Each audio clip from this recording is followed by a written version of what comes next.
Hi, this is Trevor Conquergood. Welcome to this week's RNK Software Club's video for the week. And our topic for this week is how to create continuous line embroidery designs using the Floriani Sketch-A-Stitch.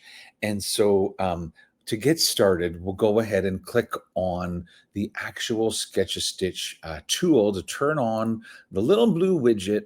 And as an example, if I choose to create a run stitch, and when I click and then drag, of course, I create a line.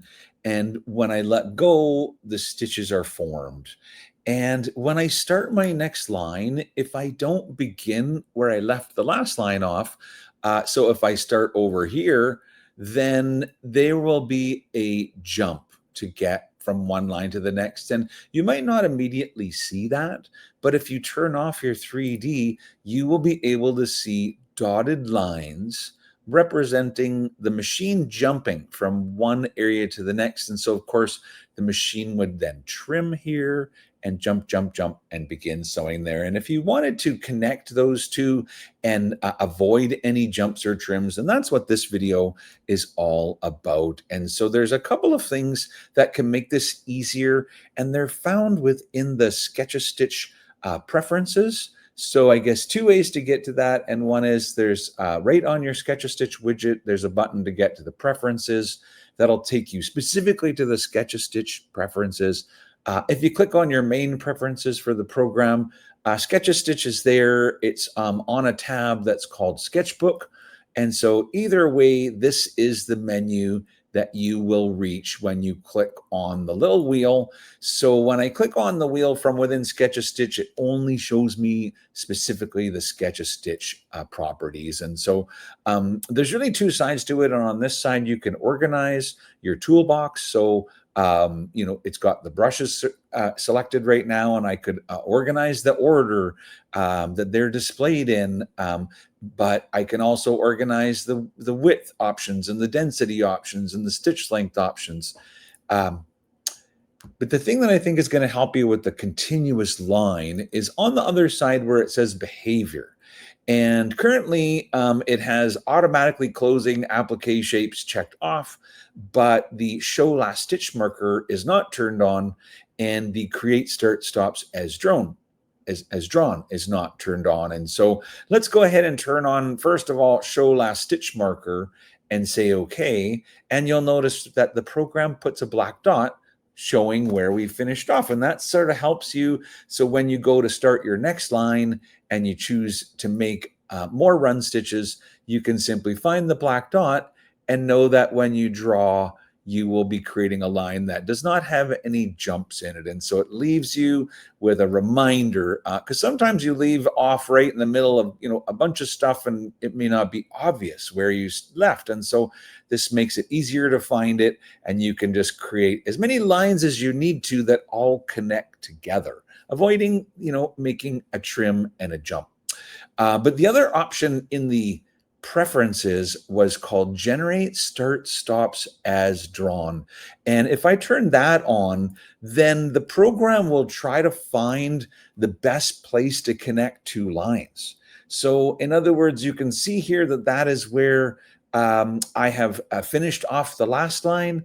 But if I started my next line way over here and did a bunch of sketching, but if at some point in time I happen to go right past the old exit point, then the program can find that. So notice when I let go, there's the new exit point, but there are no jumps going from the previous one to the beginning of this line. And so what it did was the new line that we just created, it's this one here.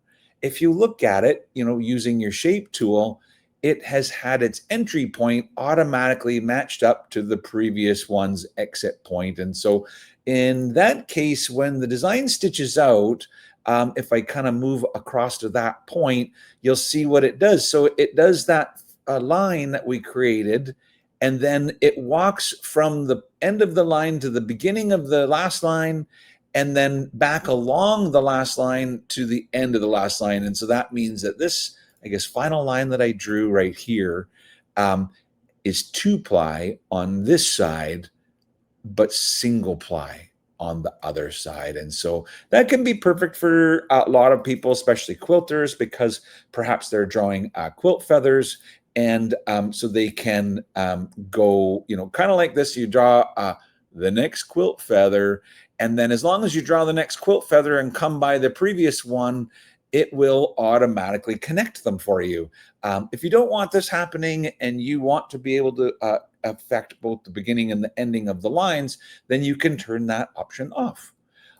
In that case, if I move down here and I make another line, it will have to jump to the beginning of the next line. And so if you're always using the black dot to pick up, then you won't necessarily need the option for generate start stops as drawn. And so it's very easy to adjust these settings, but they're found under your preferences of the Sketch-A-Stitch little blue widget. And the two options are to show the last stitch marker and also generate start stops as drawn. And so if you don't want the last stitch marker, maybe you're not using Sketch-A-Stitch at the time, then you can turn that off, and that way you don't have a black dot on your screen.